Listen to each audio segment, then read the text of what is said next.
Dia nak tadang abu kli hapo assembly ya PHE minister man kli na uba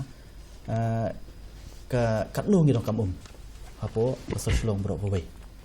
But katnu hapo ksno mulai ngi dong kam But hadu mentah mene pat katnu nak kalian jong PHE kalala ban penbiang ni taki Te abang yo ya ke reply ngit barok ngi ya ke reply jong PHE minister hapo assembly tengilap ba kidang bun ki bampat biang ya ke Te Henry ngasukwa ban pentip api hani habi di baksna mulai ma bidan lai benta ki hapo mulai ki bawan ling baka PHE department kabalingkong kali gani kabang ong ka pat ba kini kawan nang tina po tolong solang kabaran po konton masar te kabaar pan kali gani jongka Greater Shillong Water Supply Scheme kabapoi sya ki longyang te bat kabalai pan tang hai kini ki khenjat snem la penrung ya ki katu kadi benta ki shnong mulai no khamtam kani ka benta ka banang ni na po mokro sing motowar sharum ban nang ni na po nong kwar block 13 thlong shadu samuyong la perung hapo kani ka jal jivan scheme no jal jivan mission te katu kala ya kadon ka benta ka ba kani ka benta sini siapo kilan mau tawar ka katu kala complete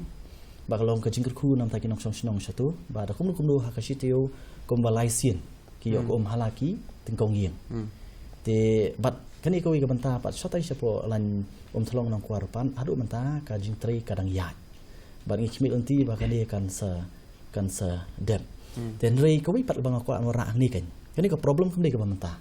kani ka problem kani ka bala slam na kalong po mulai la kalong sekili ki benta jong ka Sir Shillong te din makata daw nadu wa arajar pra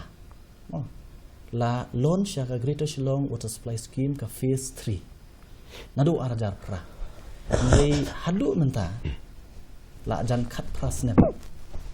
la sedang ya ka phase 3 jong ka Greater Shillong Water Supply Scheme bat lada kani la pentri kam wood ngang trai ki babun ki dong song ki numat ki jing e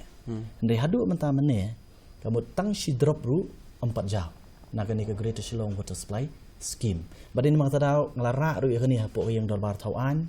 ban kli no PHE minister ndai dokumen namar ha kani ka last session ka barang syudap ka reply na PHE minister ka long ba menta ka jing trai ya ka pumping house syati sapo mau plang kala ya ban kat kum ka reply ka jung hatu ko por uang ba kum no ha hubunai November e trai kin pom la ngam bakla na ka stage 1 stage 2 na kum November usnem November menta usnem bat ya kata ngai kini hisngi ba PHE minister rolet syati ba kala don mau te ka don ka progress ban le sing ong idon ka jingkermen la dakila ban pentulun wud